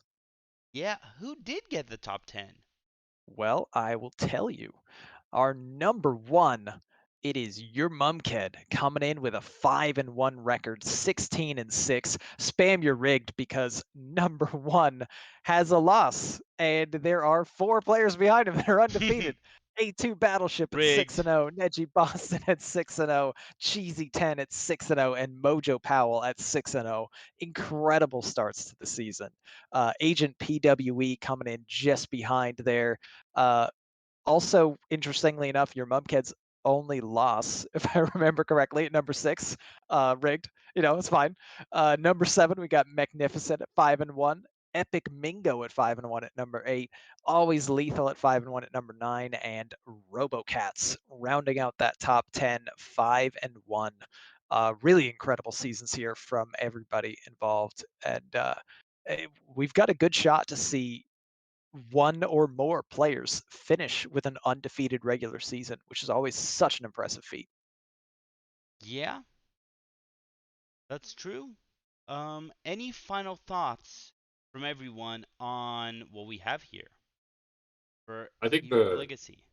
the most impressive thing is seeing how spread out across the conferences everyone is doing well. But I mean, you see there in Silver Conference, there are the 3 6-0s with the A2, the last one in red. So it's going to be interesting to see what happens in Silver. But all across all of the series, there's some powerful teams and some powerful people out there. Yes. Yeah, I do also have to add, in all fairness to your Mumked, he does have essentially the best game score out of everyone listed here, even the 6-0s that are behind him. 16-6, that's fewer total game losses than the other players who are Yes. behind him. But yeah, just really, really strong performances. Yes. Marty, I will give you 2 minutes to talk about Marty B's stats corner for Pro as we hop into Pro Series. What Hey, the are rapid the fire Marty interesting? B stats corner? Yeah, Marty, what are the cool stats that we get to see this week? Well, I only have deck lists. I'm not going to talk too much about win rates just yet until the meta settles. But I can talk a little bit about Warlock in that respect, since the class seems to be kind of dead day one so far. For the most part, a lot of people were bringing Warlock. A lot of people were bringing Priest, lots of Rogue, and lots of Demon Hunter. Last week, we saw a huge uptick of the combo lifesteal Demon Hunters coming back. People were switching to that from Brute. Fell was bigger a few weeks back and has been steadily dropping since. It just feels like worse versions of the combo Demon Hunter, really. Kind of do the same thing. Fell Demon Hunter obviously destroys aggro, but you don't have that late game lethality that the quest brings. Mm-hmm. Looking at Druid, alignment and Anaconda Druid, there is a little bit of overlap there. A lot of Anaconda Druids run alignment, but they don't run the full alignment package with either Cthulhu or Survival of the Fittest. So there's a split there. And 9 aggro Druids, completely different from the first two. We have, your 2/3 cool bore to high roll early on, and you hope your board sticks, and then you win. Hunter, not much going on there. We see Quest Hunter occasionally on ladder, but in THL, only Face Hunter. Mage, only one real archetype, I'd say. There's the meme Elemental Mage, but that's not in THL. You're only playing Gambit or Questline Mage. Yes. Paladin, this was the first week we saw an uptick in Libram Paladins. Started picking up. Secret Paladin for a while now, the last few weeks, has been the most popular archetype. Some hand buffs here and there, kind of fluctuates up and down. 5 was the most we had in the last few weeks, though. Move Mm-hmm. down to Priest. Corrupt Priest, a bit of a meme from someone. They change up their deck list all the time. One Control Priest, not very common at all, considering how much more common they are in Master Sword qualifiers. One Questline Priest, that was a new inclusion. I believe it's the first one we've had in Pro Series so far, believe it or not. And as for the rest, 42 aggro priests. You gotta wonder what's gonna happen at this number now that Elucia is pretty much deleted from the archetype. Mm-hmm. Oh, We it's move to gonna Rogue plummet. next. Yeah, we move to Rogue next. Weapon Rogue has been around for a while. It was the premier Warlock counter. 9 Weapon Rogues there. Because it counter Warlock, it always had a place in Conquest. SI7 Rogue, there's always someone that brings it. I don't know why. It's still a competitive deck, but no one really wants to play it. And then Miracle Rogue. This refers to Miracle Garrote Rogue. So the one with field contacts and Yes. all those combo and battlecry cards. Yes, that is Miracle Rogue. So 34 brings there. Moving to Shaman. Uh, last 2 weeks we saw an uptick in Quest Doomhammer Shaman. It's cut off here, but that is Quest Doomhammer. So that's the Command the Elements hybrid with Mm-hmm. Doomhammer. Some people like it because it has a more even matchup spread, but we still really haven't seen much of it. 24 Command Yes. Shamans. That's the one that's most popular. Everyone knows Questline Shaman. It's great into aggro. Not so great into other quest decks, but always popular. The Evolved Shaman was new. Elemental Shaman was making a return this last week, but wasn't seen the week prior. It just kind of dropped off. Doesn't do much in this meta right now. Mm-hmm. Other decks do it better. Warlock. We have Seed Hand Warlock. That is the Giants build, and 8 Seed Fatigue Warlocks. These have been slowly increasing in popularity, but for the most part, everyone just brings Giants. Giants good until Demon Seed was killed. Yeah. Where were you when Demon Seed was killed? And finally, Warrior. Warrior's dead on ladder, not in THL. 4 Rush Warriors, 3 Control Warriors, and a Brave Soul bringing a Pirate Warrior. And there you have it. Did I say within the 2 minutes? Close enough. Pretty close. Yeah. I I'll think take it it. was almost exactly. Marty, stick with me. Let's talk about Black Conference here. What are the standings looking like? Who is that Sith-looking player, and why are they on the screen right now? Strange. Dundee must have rigged the standings too. Definitely. Yes. But Something yeah, gone wrong there.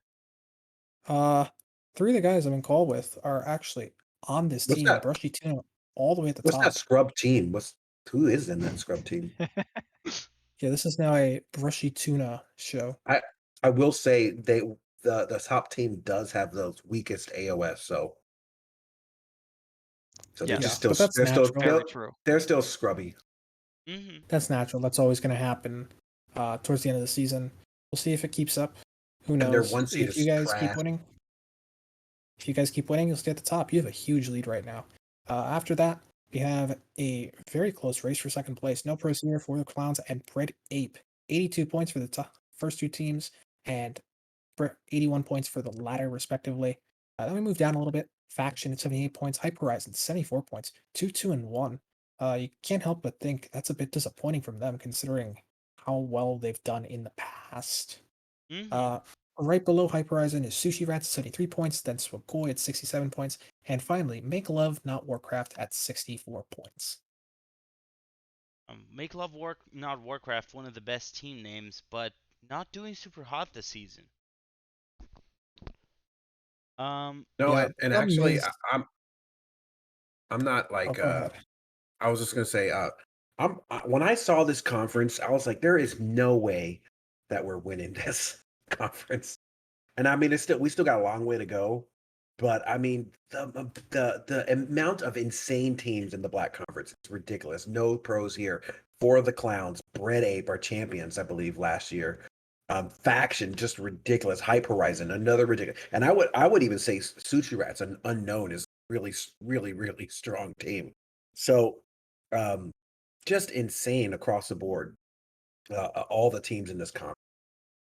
Mm-hmm. Yeah, Um, I gotta say, Make Love Not Warcraft's biggest mistake was a long name, not making it an acronym. Teams with acronyms always doing better. Look at the season. APM, Bowmasters teams, they're insane. Owl and Wild, they're in a playoff spot. Concede Your Match and Crazy Monkeys doing Green Battlegrounds. Like, you just have to go through the Solid anagrams. point. yeah. Before we The go Hey, acronyms, into the sorry. Justin coming matches, in with a sub. Nice. yeah, I just want to thank Justin for the sub. Um, Now, as for our first match, Ron, you're the captain. Why don't you talk about Brushy Tuna versus For the Clowns, our first Black Series or Black Conference match of the week? Absolutely. So heading back to week 5, and Brushy Tuna didn't have a week 6 because we were on a bye week. This was actually the team's first loss, as For the Clowns, just another one of those completely stacked teams that we've been talking about. They took the 15-10 victory. Still proud of my team and how we played. There were some close games that might not look as close on paper. Nails taking that 3-0 over Desharmo in the one. Pascoa, almost GM Pascoa taking down Donde in the most overmatched situation ever. Blame Donde for the loss there, but 3-1, very Yes. well played on their side.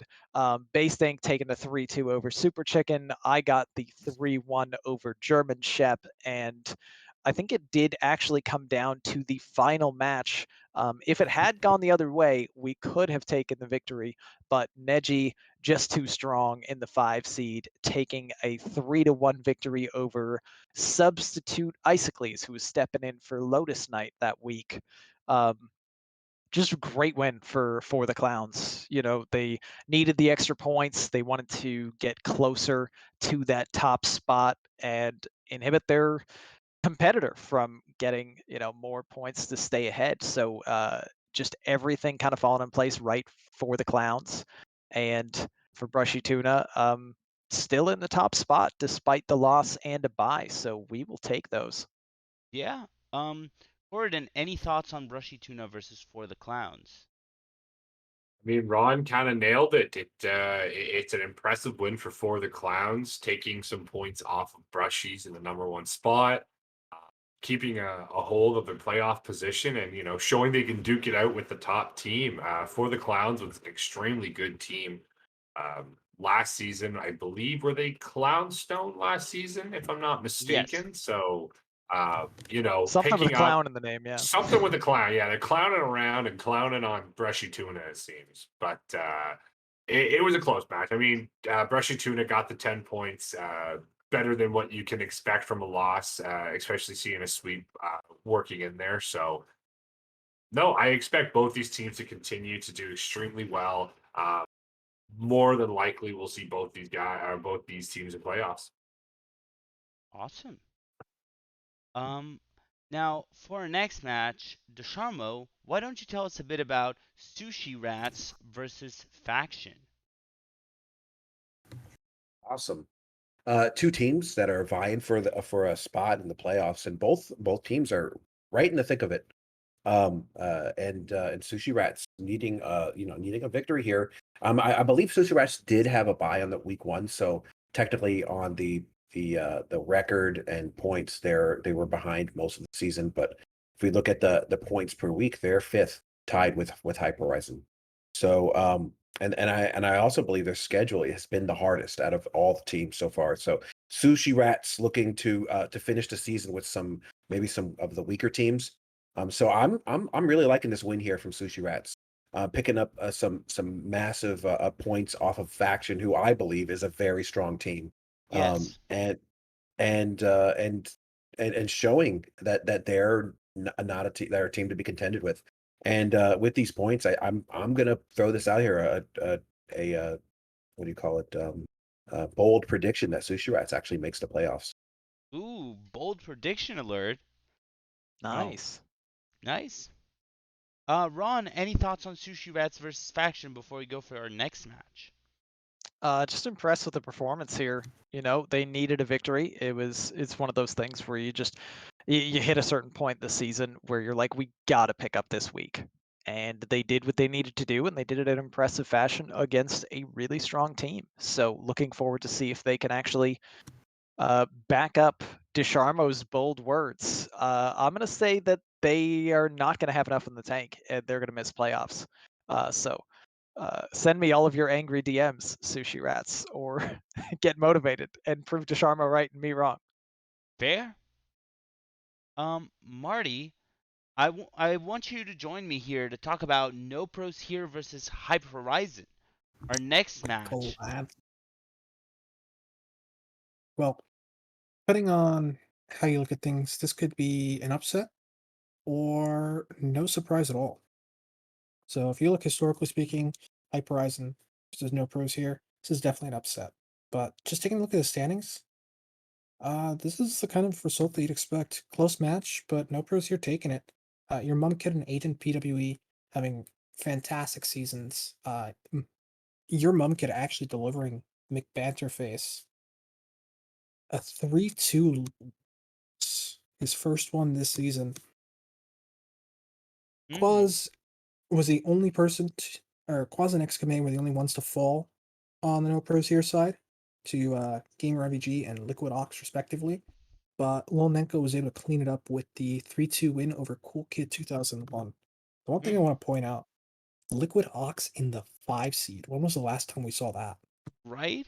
Liquidox Yeah, versus XQMA on the 5. and he That's didn't that's a lose a never. game all season last season, right? Or a match. Yeah. And Well, Yeah. wow. I He think rolled over all but 1 week too. Yeah, and uh and I think we'd call this match no pros here versus pros here. Yes. pretty much. And the no pros take it. Go figure. Yeah. Um. But I think Marty made a really good point that Hyper Horizon has not been the Titan that they have been in previous seasons. This season, maybe it's the meta, maybe it's some distractions. You could try to blame it on GM for McBanterface, but this is the first week he took a loss, so probably not what's really going on there. But the rest of the team just not really coming through where they're normally super consistent. And no And you pros here, doing well.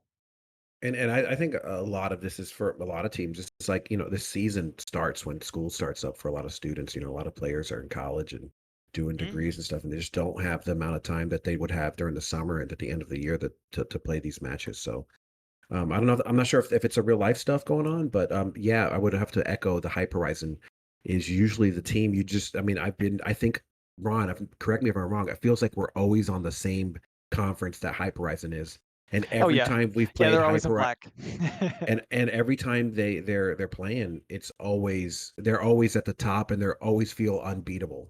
And this is Yes. just a awkward season to see them, struggling a little bit. Definitely not out of it, but struggling. Yeah. I will move us to our next match. Um, Corridon, do you want to tell me a bit about Red Ape versus Faction? Let's get into it.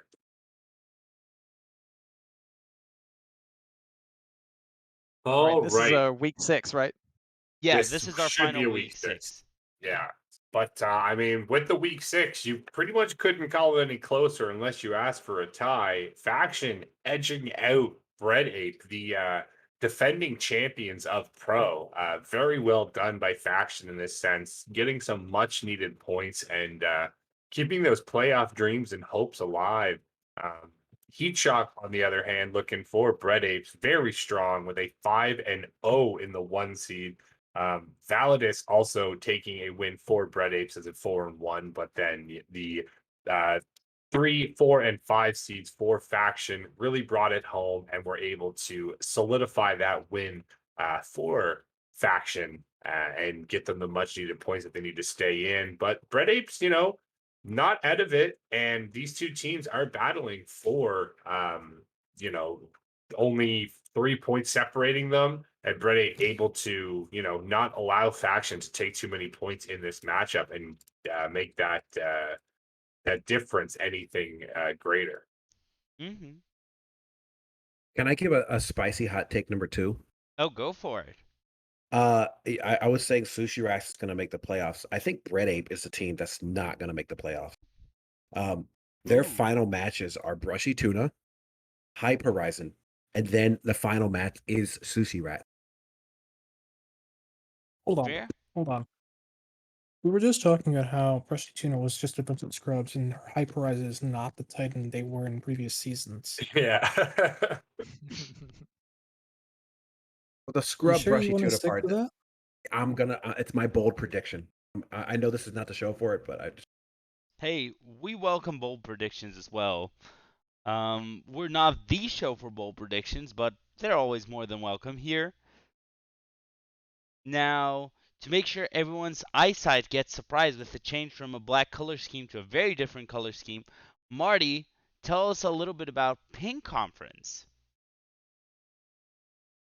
Do this. So at the top, we have another Bone Masher team, APM Aussie Pro Mafia.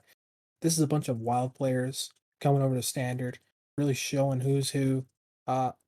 Important thing to say though is they're at the top because they have 6 games played.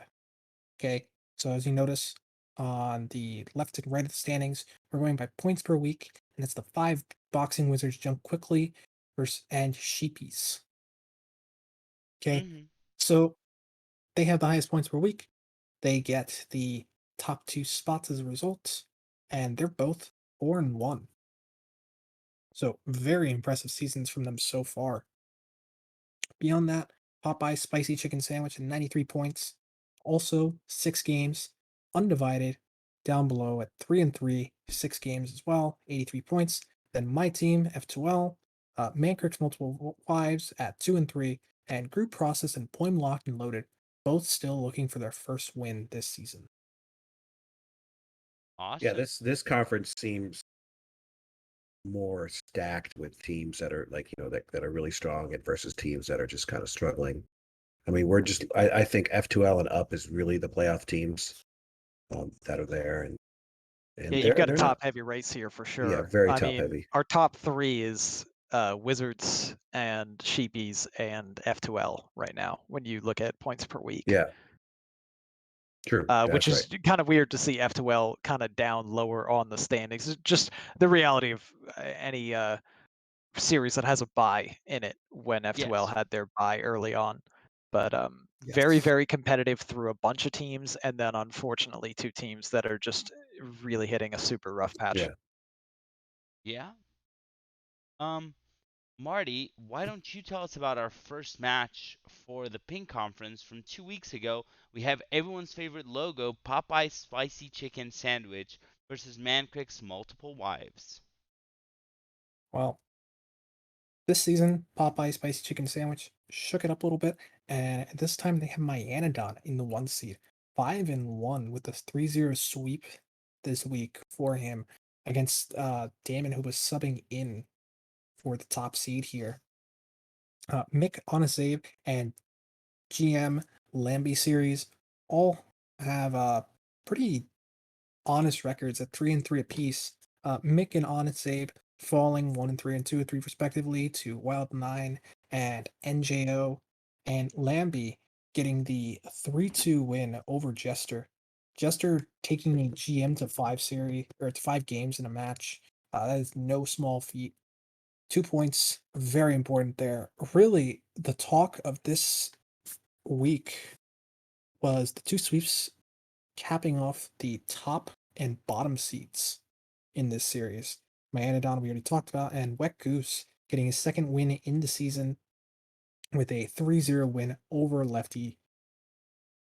And that was able to seal the week for them, really.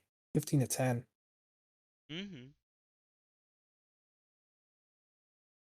Ron, any thoughts on Popeye's spicy chicken sandwich versus Mancrick's multiple wives? Yeah, just really impressed by Mayan this season. Did not think that he was going to be holding it down quite as strong as he has been in the 1 seed. I mean, no slight to Mayan, but I think he would tell you that probably all of the other players on his team's roster he would put above himself. But he's been just killing it right now. And Popeyes, just kind of doing what they always do, winning games just consistently and being up at the top. And for Mancrick's multiple wives, I think it was Wild 9 that subbed out. Is that right for Damon? No, No. that's right. No, he flipped. I'm missing who it was that was the sub. I was trying to find it. Maybe they got another sub because it's Dabs in the next week. I don't know who their sub was. Fair. It was But the a roster, maybe with some shakeups and some inconsistency, is creating a little bit of struggles for them as they're sitting there at 2-3. And if they can kind of solidify that roster and get a little bit more cohesion, maybe they can make that playoff run because they're not totally out of it yet. Fair. it was MP by the way. Yeah, the captain, he subbed out there. Oh, Yeah. okay, that's what it is. Thank you. Um, Now for our next match, Ron, why don't you stick with us and tell us about Sheepies versus Group Process? All right. So Sheepies versus Grew Process, and Sheepies, they kind of took over uh partway through last season as basically the top team in pink, taking the what seemed to be previously the unshakable title from Popeye's spicy chicken sandwiches, and they kind of went running with it. But Grew Process got a bit of a moral victory here, playing them close. But that was about all they could do. Group process not able to pick up the victory, and Sheepies just getting it done. Why the Hunters staying undefeated. Max VDP with minimal games coming into the team late, but undefeated at 2-0, 2 3-1s in the 1 and the 4 seed there. Saw group process taking the victories in the 2 and 3 from Rice Bowl with a sweep over the team's namesake here, and Solo Jazz getting a close one over Swanky Pants, and then Always Lethal kind of bouncing back a little bit on a rough season with a 3-1 victory over Goose, and just enough to clutch out the victory, lock up those extra points that are oh so crucial when it comes to trying to make those playoff runs. So did what they had to do, held serve against the winless team, and group process still looking to buy a victory in a future week. Yeah. Really strong showing here by the Sheepies. Desharmo, do you have any thoughts you want to share on this match? No, I think you guys covered this one really well. Awesome. Something we have not talked about today are actually sweeps. We haven't had a 20 match here. Talk about our first 20. Corridon, why don't you tell us about the 5 boxing wizards jump quickly versus undivided? Hey, final series, final week. Let's go. Yeah, I mean, there's a reason that the 5 boxing wizards jump quickly are in the position that they are, already having their bye week and still knocking on the door of Aussie Pro Mafia with just 1 point behind. And I mean, this goes to show, the total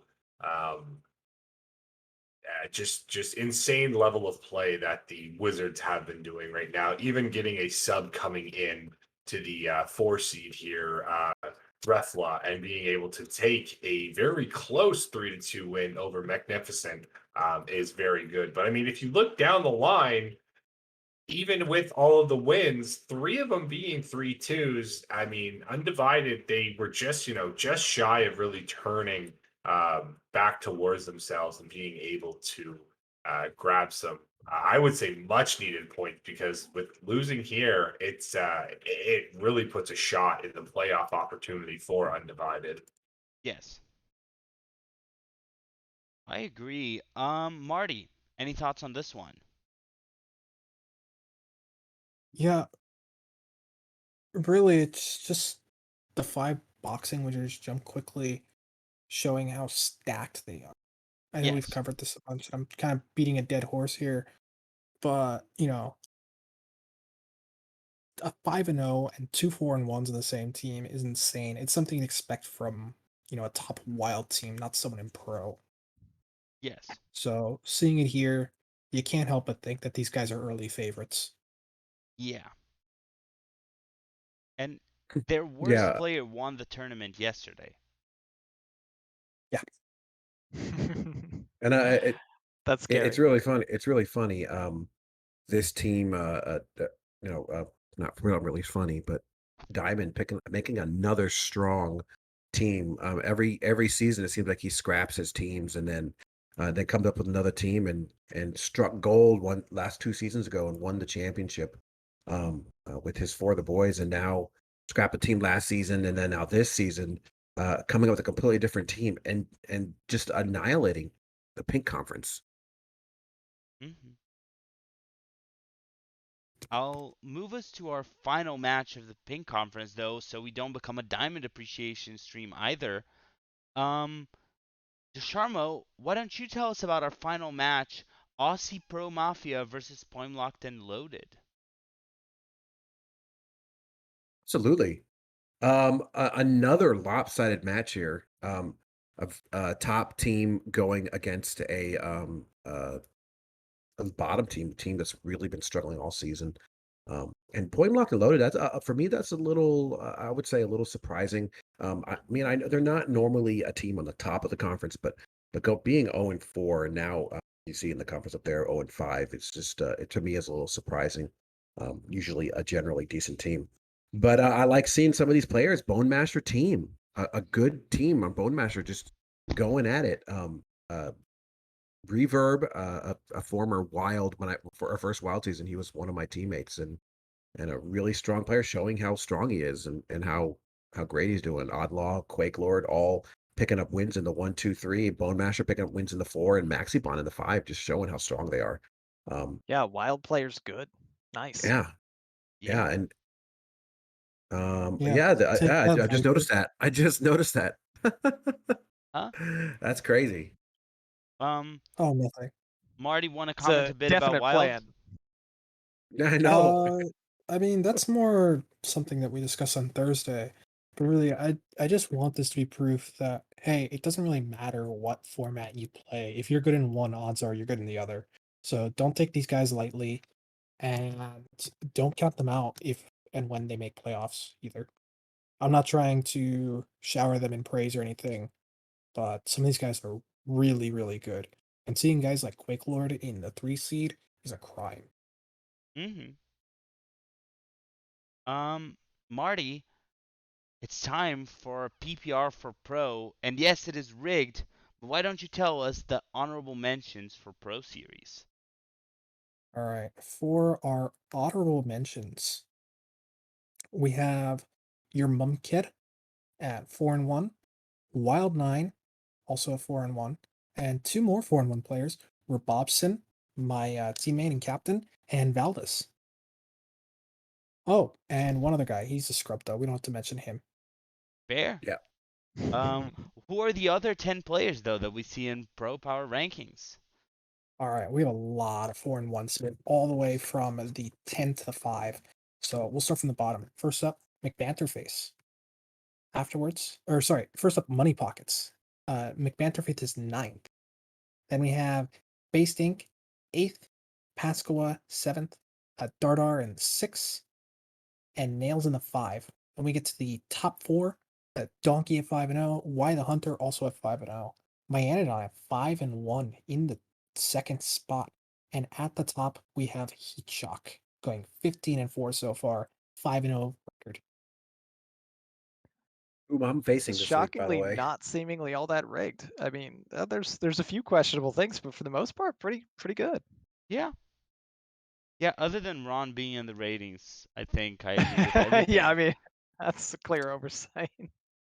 See, the big thing now is because I track pro and wild for my teams, it also means that I have the calculations set up for pro and wild, and that means Donde can't rig them the way he might want to. So Fair. yeah, Solid if point. he wants to rig anything, he also has to give me some money. And because Donde is a greedy little goblin who doesn't want to share all those bribes, he can't rig these. Fair. And there you have it. Nice. There you have it. There you have it. I'll bring us to the home screen for final thoughts. Since it is around the time that we want to end the show. As we say our final goodbyes, I'm just going to add a fun element for everyone with a checkout question. As they say their goodbyes, our checkout questions for tonight is, what is your favorite buff out of the ones that happened? And I'm going to start our checkout with Marty. Marty, what was your favorite card that was buffed? And what is your checkout message? Well, I'm going to be a little spicy here, and I'm going to say my dust bank had the biggest buff today. Fair? Oh. I got a lot of dust. Yeah, I had goldenrod, Nice. quite a few of those nerf cards, and they're all turned to arcane dust, full value. It's great. I can craft so many bad cards in Ping Mage now. Awesome. It's gonna be a good time for the first like 24 hours, and then I'm gonna be disappointed in myself and regret my decisions later. But it's fine. Fair. Final words. Think before you craft. Unless you're willing to have fun just for the few hours, then craft whatever the hell you want. Otherwise, we're gonna have more stuff tomorrow on Tavern Talk. I know Fish and Company handle that. And then Thursday, we have the next episode of Wild and Out. We have a special guest there. I'm not gonna announce who it is yet, but do expect a special guest outside of the normal rotating cast we have over there. So make sure to tune in to see that. Awesome. Jordan, I want to thank you for being here.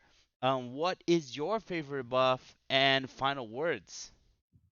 Oh, is it rude to say I don't like any of the buffs? I just kind of feel like I mean they did announce that they were setting it up for the mini series, so maybe we'll see something come forward, but Ping Mage, I've watched a lot of streams. I played it a little today myself. I'm not sold on it still. I still think Quest Mage Mm, is just way better. If you're gonna play Mage, just play Quest Mage. just Warrior a looks salty okay. dog.